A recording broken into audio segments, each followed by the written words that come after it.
Olá, hoje é quarta-feira, dia 25, são agora 8 e alguma coisinha aí. Ah, uma boa noite para você, que Deus abençoe, muito legal você estar se conectando aqui com a gente no Conexão, onde nós vamos aprender alguma coisa mais a respeito da palavra de Deus. Todas as quartas-feiras à noite nós nos encontramos aqui ao vivo e estamos ansiosos para estudar mais uma vez o tema de hoje. Quarta-feira passada nós estudamos a respeito do Espírito Santo, o tema era o Espírito Santo e a sua obra. E hoje nós queremos explorar um pouco mais esse assunto e o tema será o Espírito Santo e a sua obra 2. Opa, aqui, voltou. 2. Eu espero que você tenha aí a sua Bíblia, senão a gente dá um tempinho até você buscar a sua Bíblia, porque o objetivo aqui é a gente estudar a palavra de Deus. Então, pode ser a Bíblia em papel, pode ser a Bíblia em várias versões, não importa a versão.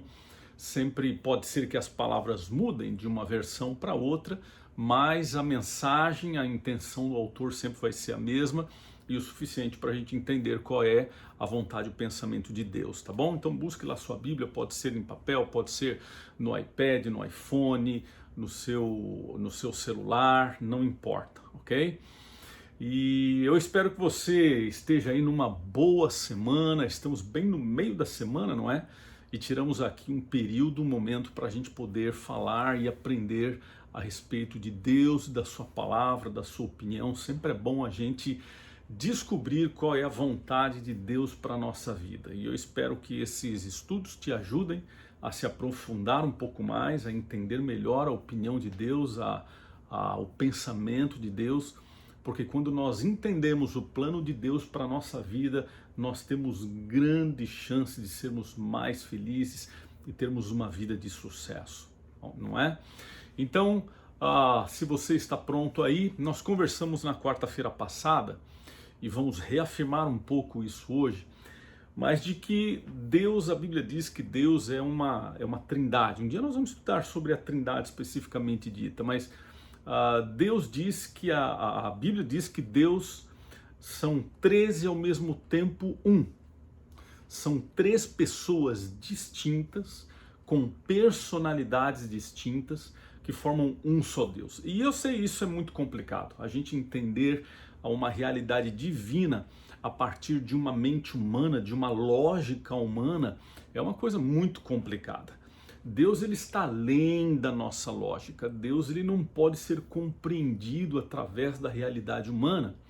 Mas a Bíblia, ela se esforça para que de alguma forma nós possamos entender quem é Deus, porque esse é o maior desejo de Deus, ele se revelar na nossa vida para que nós possamos conhecê-lo melhor.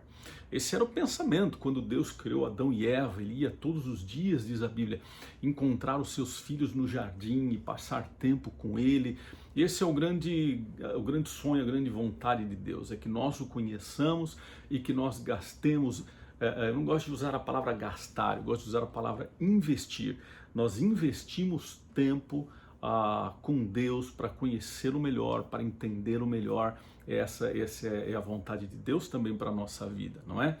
Então eu gostaria de ler com você hoje o nosso primeiro texto. Nós não vamos ter muitos textos hoje, mas eu quero ver com você o primeiro texto da Bíblia, que está lá em 2 Pedro, capítulo 1, verso 21. 2 Pedro, capítulo 1, verso 21. Nós vimos na quarta-feira passada que o Espírito Santo teve e tem várias ações, várias funções, desde que Jesus foi ao céu e enviou ele como a Bíblia chama de o Consolador, o Ajudador.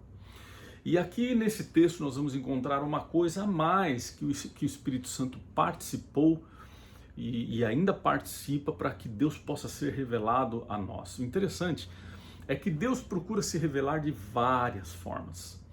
Deus se revela para nós através da natureza. Então, quando você vai assim num lugar bonito, na natureza, ali você não sente paz, você sente paz, e ali você consegue perceber a presença de Deus na própria criação de Deus. Deus se revela através da própria Bíblia. Deus se revela através da palavra de Deus, e ali a gente consegue conhecer um pouco mais de Deus.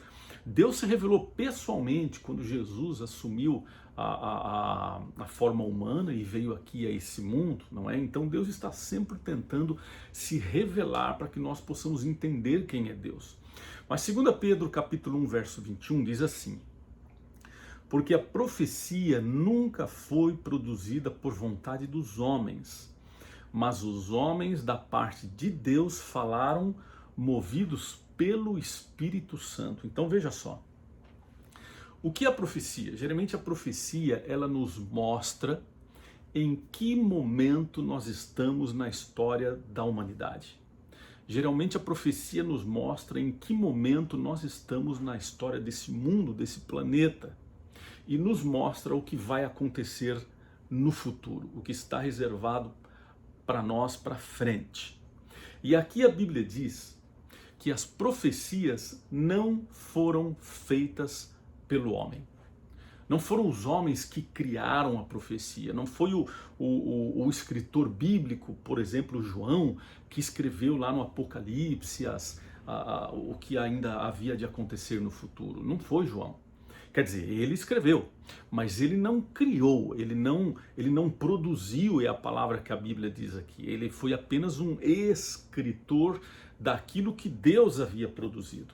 E a Bíblia diz aqui que além de essas profecias elas não terem origem na mente humana, não foram criadas pelo homem, eles escreveram, mas essa profecia e o processo todo de se escrever a profecia, ele foi dirigido, guiado e aqui movido pela ação do Espírito Santo. Então aqui a gente percebe de que uma das funções do Espírito Santo também é relacionado com as profecias que nós conhecemos. E a Bíblia tem várias profecias.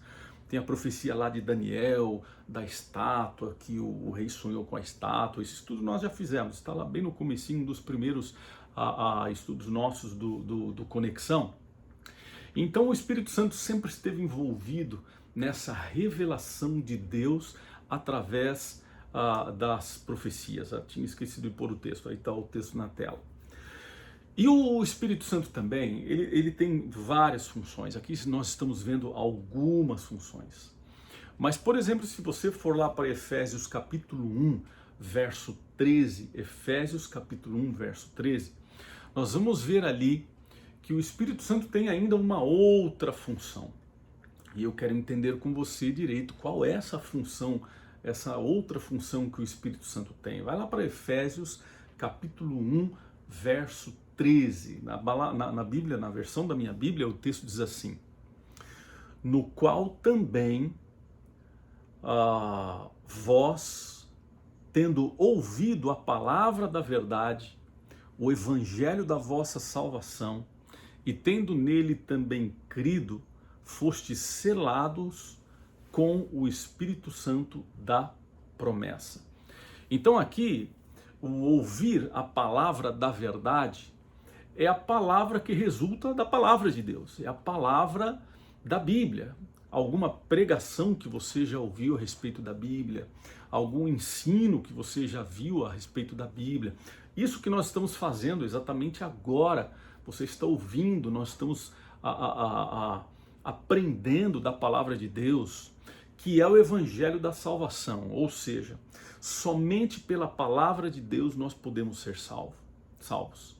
Somente pela palavra de Deus que nos revela quem é Deus, ou seja, só Deus pode nos salvar. O pastor da sua igreja não pode te salvar. O padre da sua igreja não pode te salvar. Qualquer pessoa nesse mundo, a sua própria igreja não pode te salvar. A única fonte de salvação é Jesus Cristo, que nós encontramos ele no evangelho da salvação, que é a palavra da verdade. E você crendo nesse Deus, crendo nessa revelação, então em um momento você é selado. Selado é uma palavra que a Bíblia, as Escrituras usam para dizer assim, você está separado. você está selado, você está registrado, vamos dizer assim.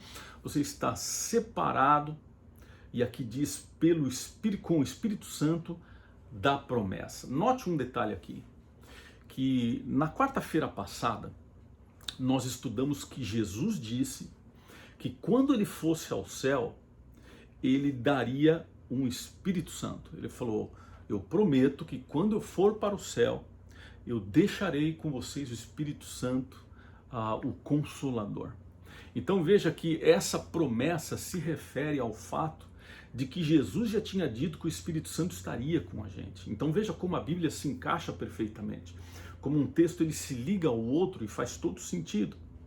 Então quando nós aceitamos a Deus através do estudo da palavra, através do Evangelho da salvação, a palavra da verdade, o Espírito Santo nos separa, ele nos cela, ele ele faz com que nós agora entendamos coisas que no passado antes a gente não entendia direito, e assim o Espírito Santo nos toma como pessoas separadas para Deus. E você está no Efésios capítulo 1, eu gostaria que você fosse um pouquinho mais para frente aí, no livro de Efésios ainda, no capítulo 4, verso 30. No capítulo 4, verso 30, a Bíblia diz assim: e não entristeçais o Espírito Santo de Deus, no qual fostes selados para o dia da redenção. Olha aí de novo a palavra selados. Então a Bíblia diz aqui, há um verbo aqui, entristeçais. Esse verbo, ele é um verbo que você nunca pode usar para uma coisa. Você nunca vai usar o verbo entristecer para um objeto. Você nunca vai dizer assim, puxa, o sofá da minha casa está triste. A não ser que o sofá da sua casa esteja bem velho mesmo, como está quase o da minha aqui, que você olha e fala, que situação triste, mas é outro contexto, né? Então, um sofá, ele não fica feliz e não fica triste. Uma geladeira, ela não fica feliz e não fica triste. Objetos, coisas não ficam felizes ou tristes, apenas pessoas. Então esses são um dos textos que mostram pra gente que o Espírito Santo, ele não é, como algumas pessoas pensam, uma energia, uma força, uma fumaça, porque energia, força e fumaça não ficam tristes e não ficam felizes. Então aqui a gente percebe mais uma vez que o Espírito Santo, como um dos três, um dos deuses da Trindade, um Deus que faz parte da Trindade, que isso é difícil da gente entender, mas que ele tem sentimentos como uma pessoa tem. Então ele não é somente uma energia, um pensamento positivo, não, ele é um ser pessoal. E isso é muito difícil a gente entender, três pessoas, mas é um Deus, então são três deuses. Uma ilustração muito prática que eu vi uma vez e que ajuda a gente a entender um pouco melhor isso, é como, por exemplo, você tem um ovo, você já pegou um ovo branquinho na sua mão, e você olha para ele e você não fala assim, olha, isso aqui é um ovo, mas você sabe que o ovo, ele é formado de três coisas. Ele é formado da casca, que é a parte que você vê externamente, é formado pela clara e pela gema. Mas quando tua mãe pede um ovo, ou você vai fritar um ovo, você não diz assim, eu vou na geladeira pegar uma casca, uma clara e uma gema. Você não diz assim, você diz, eu vou pegar um ovo. Essas três coisas formam um ovo, não são três ovos, é um ovo só. Então Deus é mais ou menos assim, ele é um Deus apenas, mas ele é formado por três pessoas distintas. Deus Pai, Deus Filho e Deus o Espírito Santo. Então veja, aqui no texto ele diz assim, que nós fomos selados para o dia da redenção. Quando nós vimos na quarta-feira passada, Jesus disse que deixaria o Espírito Santo até os últimos dias, até o final dos dias. Enquanto existir esse planeta, o Espírito Santo, o Consolador, será deixado aqui com a gente. E nele, nos diz o texto, que ele nos selou para o dia da redenção. Ele nos separou para o dia da redenção. O dia em que Jesus virá e nos levará para o céu. Aí nós estaremos, inclusive fisicamente, na presença de Deus. Deus Pai, Deus Filho e Deus Espírito Santo. Aí o papel de consolador do Espírito Santo nesse mundo, ele não será mais necessário. Não existirá mais esse mundo. Nós vamos para o céu encontrar com Deus, é o que a palavra de Deus diz. Há um livro, uma escritora muito conhecida, muito inspirada, chamada Ellen White. Ela escreveu muitos livros que nos ajudam a entender um pouco a respeito das questões espirituais relacionadas a Deus e até na nossa vida prática, coisas sobre saúde, enfim. Ela escreveu um livro chamado Evangelismo. E na página 617 desse livro Evangelismo, ela diz esse pensamento, olha que interessante, ela diz assim: o Espírito Santo tem personalidade, olha só.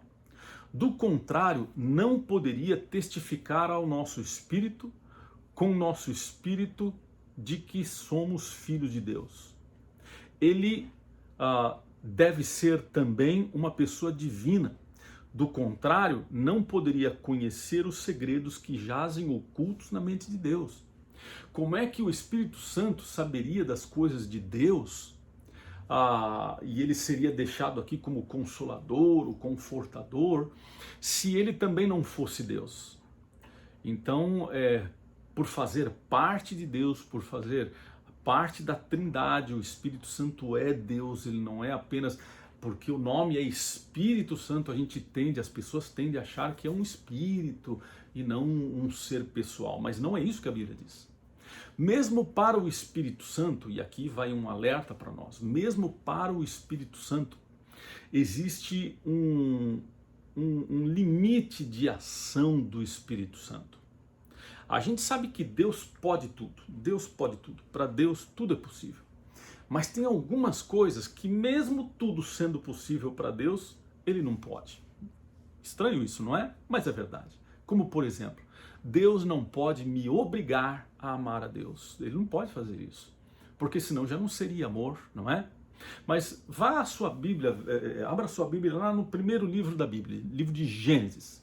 Nós vamos ler a última parte de um textozinho, a primeira parte de um texto que está em Gênesis capítulo 6, verso 3. A Bíblia diz assim, em Gênesis 6, 3.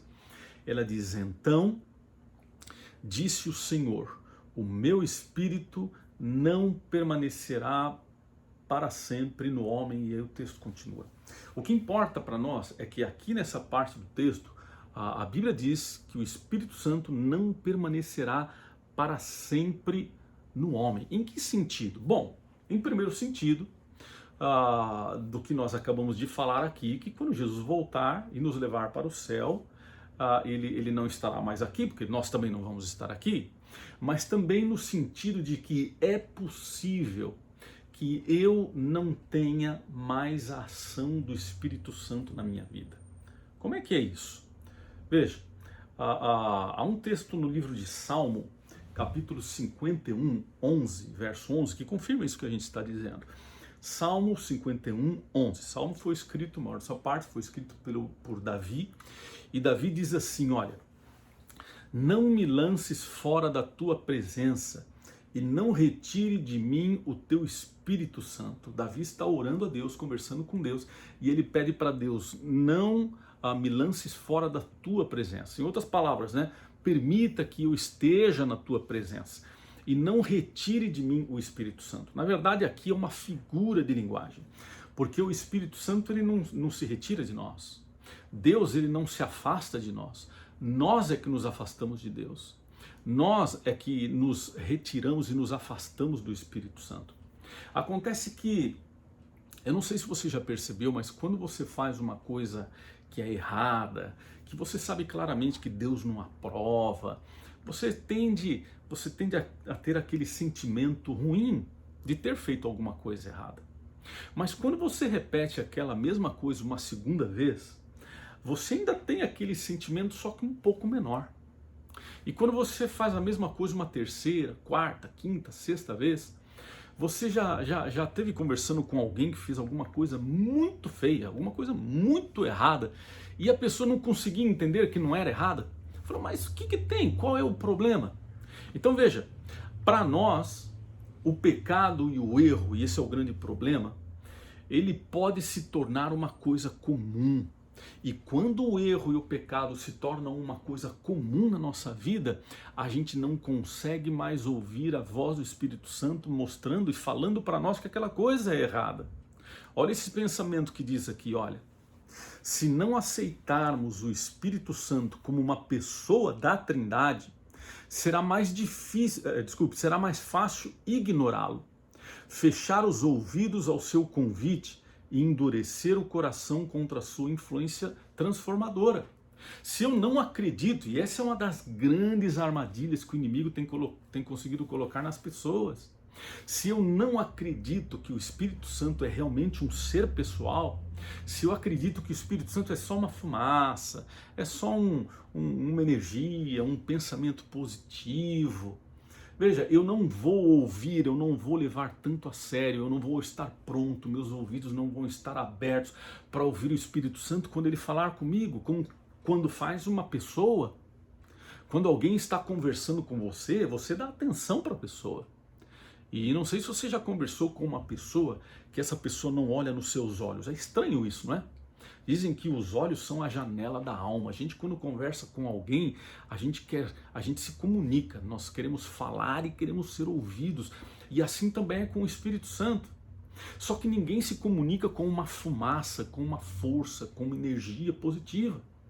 Então, quando eu não entendo que o Espírito Santo é um ser pessoal, é um Deus, eu não vou conseguir ter o meu coração aberto para que ele fale comigo, para que ele me convença do meu erro, para que ele me mostre o caminho certo e para que eu consiga aquela revelação da verdade que é Deus e é Jesus Cristo. Entende todo o processo? Então esse é uma das grandes ferramentas que o inimigo tem conseguido usar. Ele leva as pessoas a pensar que o Espírito Santo não é um ser pessoal. Porque se não for um ser pessoal, eu não vou ouvir de forma tão clara as mensagens e a interferência, o aviso do Espírito Santo mostrando para mim o que é certo e o que é errado na minha vida. Veja, endurecer o coração contra a sua influência transformadora. Quando eu não acredito que o Espírito Santo é um ser pessoal, é muito mais difícil dele conseguir me transformar. Entende isso? Abra sua Bíblia no livro de Lucas, capítulo 11, verso 13. Lucas, capítulo 11, verso 13. Aqui a Bíblia diz: para quem o Espírito Santo está disponível? Para quem? Será que é só para quem escolheu ouvir o Espírito Santo? Para quem aceita o Espírito Santo? Ou para quem faz coisas boas? E se uma pessoa não faz coisas boas, se uma pessoa tem uma má índole, então o Espírito Santo ele não está à disposição dessa pessoa. Abra lá, Lucas 11, 13, a Bíblia diz assim, olha: se vós, pois, sendo maus, sabeis dar boas dádivas aos vossos filhos, quanto mais dará o Pai Celestial o Espírito Santo àquele que lhe pedirem.